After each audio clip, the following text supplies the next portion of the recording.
wat al meer as 1700 jaar geglo en gebruik word. Ons glo in een God, die almagtige Vader, die skepper van die hemel en die aarde, en van alle sienlike en onsienlike dinge. En ons glo in een Here, Jesus Christus, die eniggebore Seun van God, gebore uit die Vader voor alle tye, God uit God, lig uit lig, waaragtige God uit waaragtige God, verwek, nie gemaak nie, een in wese met die Vader, deur wie alle dinge ontstaan het, wat terwille van ons, die mens, en terwille van ons saligheid neergedaal het uit die hemel, vlees geword het deur die Heilige Gees uit die Maagd Maria, en mens geword het, en wat selfs vir ons gekruisig is onder Pontius Pilatus, gelei het en begrawe is, maar wat op die derde dag opgestaan het volgens die skrifte, en wat opgevaar het na die hemel, en wat sit aan die regterhand van die Vader, en wat weer sal kom met die heerlikheid, om te oordeel die wat nog lewe, en die wat reeds gesterf het, en wie se koningsheerskappy geen einde sal hê nie. En ons glo in die Heilige Gees, die Heer en lewendmaker, wat van die Vader en die Seun uitgaan, wat saam met die Vader en die Seun aanbid en verheerlik moet word, wat gespreek het deur die heilige profete. Ons glo aan een heilige algemene kerk, gegrond op die leer van die apostels. Ons bely een doop tot vergifnis van sondes. Ons verwag die opstanding van die ontslapenis en die lewe van die toekomstige eeuw. Die geloofsbelijdenis van Nicea. Mag ons onsself daarmee vereenselwig vanmôre. As ons dit bely, dan hoor mens iets van die verwondering, van die grootheid van die Here wat bely word. Van 'n neerbuiggesindheid. Nie reguit rug nie, maar iemand wat voor die lewende Here neerval en sê, jammer dat ons u nie so goed ken nie, jammer dat ons u oor u twyfel, ons bely maar net u naam. Sonde besef. Iemand wat in God se teenwoordigheid kom, die eerste gewaarwording is, my kleinheid, my sondigheid. Kom, terwyl ons net so bly sit, dan sing ons 'n enkele vers van lied nommer Handelinge 7, dis in die Bybel of in die Nuwe Testament, Matteus, Markus, Lukas, Johannes, en dan Handelinge, die Handelinge ook geskryf deur Lukas. Soms is hy by, dan praat hy van ons, soms praat hy uit die mond van ander mense, hy was nie self by die gebeure wat hy vir ons beskryf het, dan praat hy van hulle, let 'n bietjie op daardie interessante verskilletjies hier en daar, maar 'n goeie weergawe wat hy na 'n deeglike navorsing gedoen het oor die geskiedenis van die vroeë kerk. Daar is mense wat ook sê dat die boek Handelinge, in ons Bybel staan die Handelinge van die Apostels.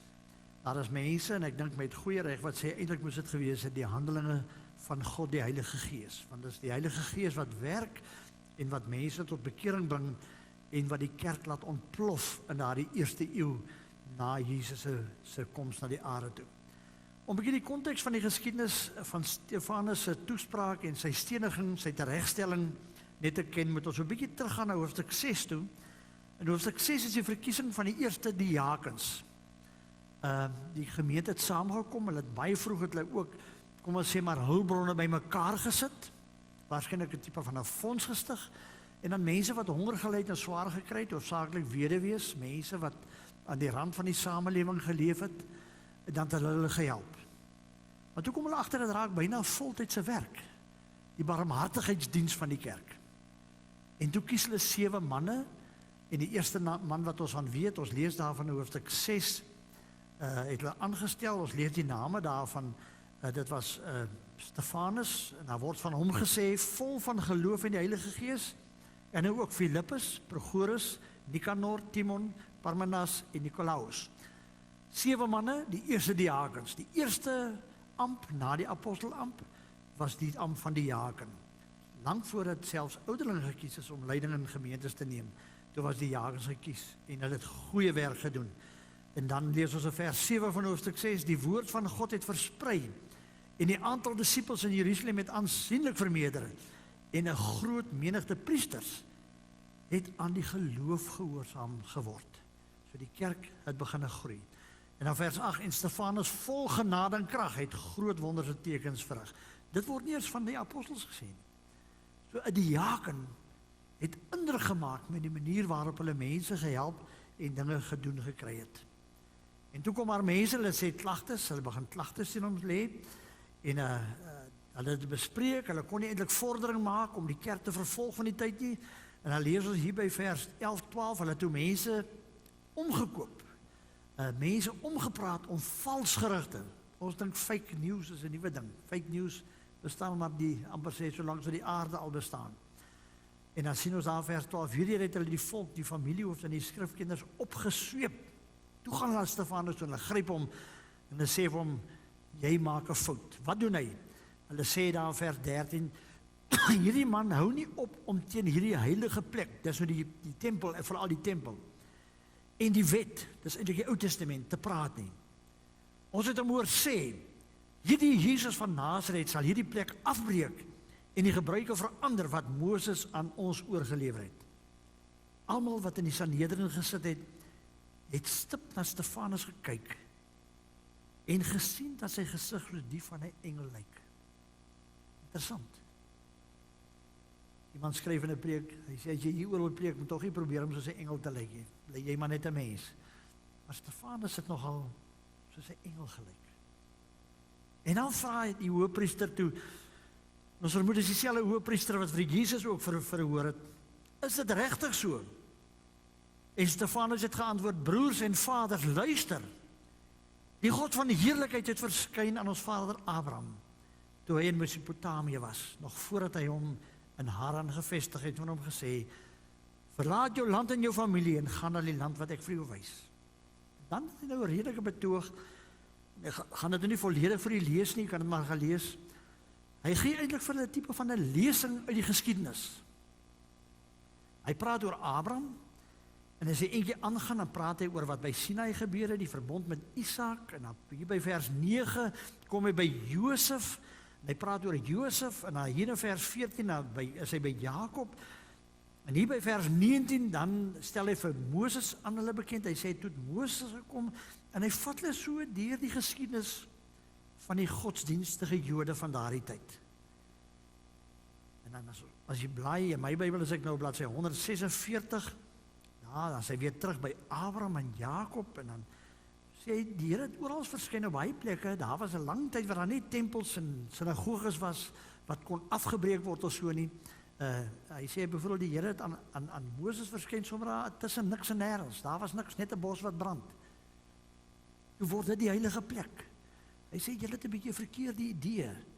En wat hy vir hulle probeer sê, in ons geskiedenis is daar nie goed gewerk met profete nie, moet die leiers nie, glad nie met hulle goed gewerk nie. En dan hier by vers 38 is hy by die berg Sinai, hy bou baie van sy argumente rondom die wet wat die Here gegee het, die ongehoorsaamheid van die volk, en dan hier by vers 44, weer by die tent van die getuienis, by vers 46 is hy by Dawid wat moes vlug vir sy lewe, die groot leier in die geskiedenis, hy sê nee, hy was dit nie altyd nie, hy moes vlug vir sy lewe, en hy het toe die tempel gebou. En dan vers 51, nou kom hy by die punt wat hy eintlik wil maak. Nou sê hy vir die klomp mense, die Jode wat nou vyandig gesind is teenoor die Christene, nou sê hy vir hulle, julle hardnekkiges, met onbesnede harte en ore, julle weerstaan altyd die Heilige Gees, soos julle vaders gemaak het, so maak julle ook. Al die mense van wat ek jou vertel, hulle julle eers weggejaag. Julle wou hulle nie volg nie, julle wou nie hoor na hulle nie, julle het hulle vervolg. Nou maak julle weer so, by die nuwe profeet, die Seun van God. Vers 52, wie van die profete is nie deur julle vaders vervolg nie? Ja, hulle het diegene doodgemaak wat die koms van die regverdige vooraf aangekondig het. Julle het nou sy verraaiers en moordenaars geword. Julle het nou sy verraaiers en moordenaars geword. Julle het die wet, die beskikking van die engel ontvang, en tog nie onderhou nie.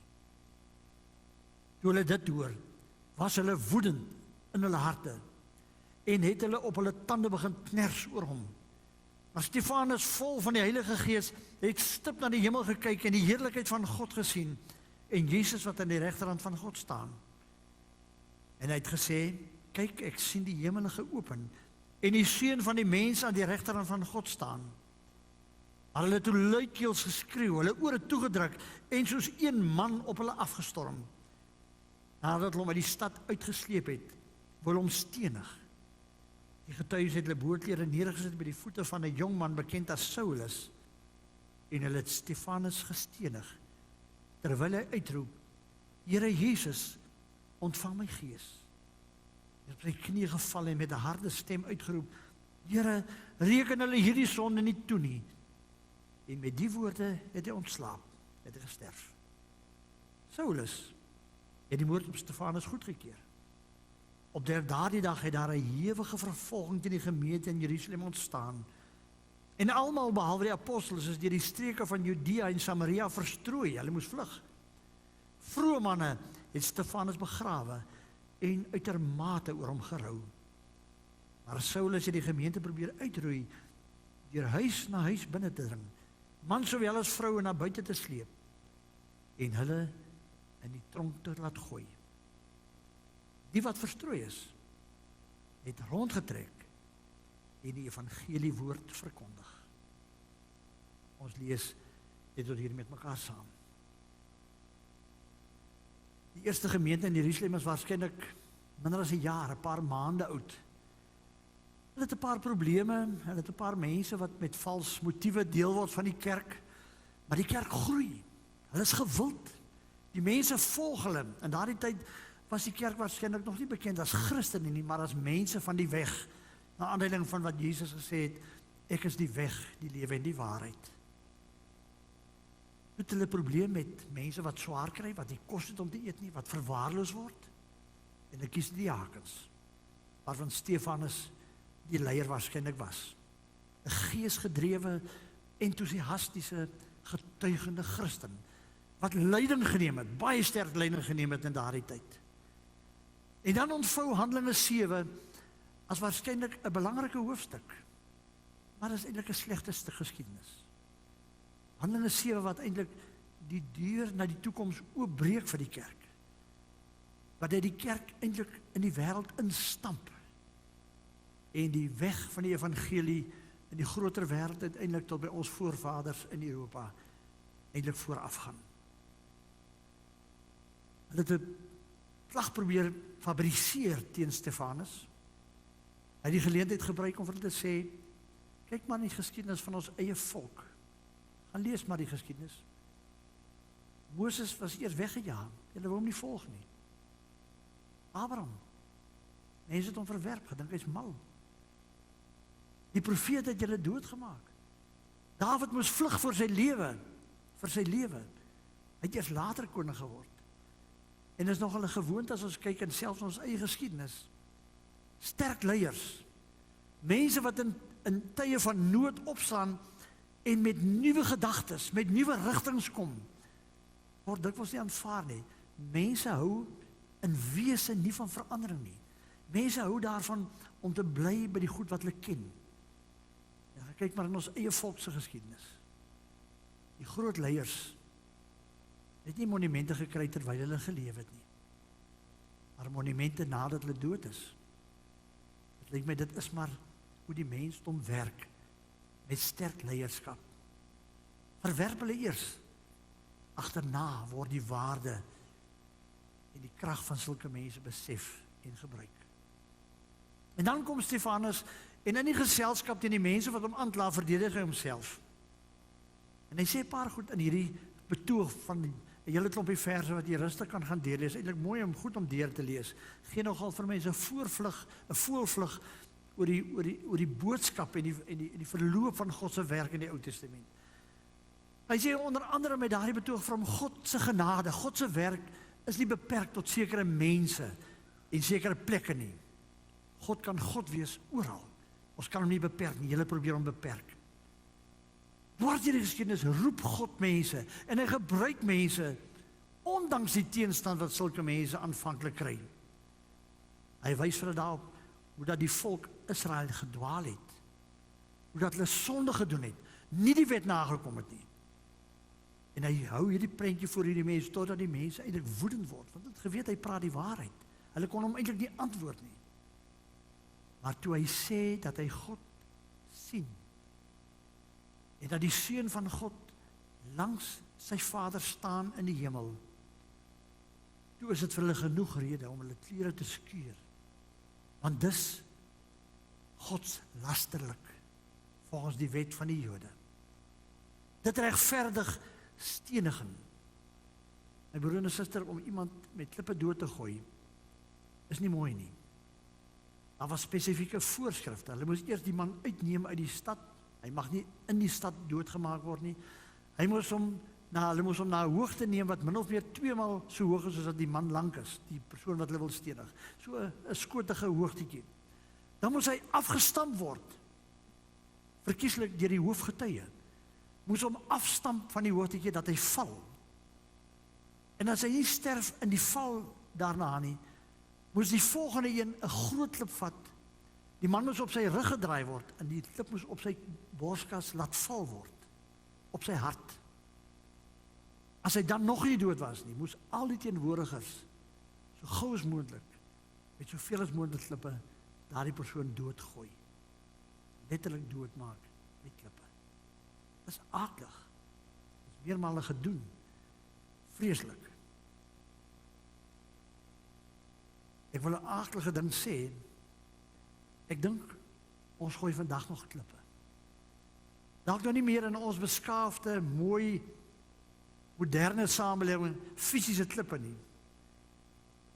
Maar 'n kinderstorie kan ook 'n klip wees. Sosiale media is die ideale manier om klippe mee te gooi. Valsberigte, beskuldigings. Ons moet 'n bietjie kyk wat maak ons met mekaar. Of ons nie mekaar vandag nog met klippe gooi nie. Natuurlik kan dit baie meer fisies wees. 'n Koel uit 'n geweer loop is eintlik maar net 'n baie vinnige klippie. Missiele is eintlik maar baie effektiewe klippe wat honderde mense in een slag kan doodmaak. Bomme. Dalk 'n atoombom.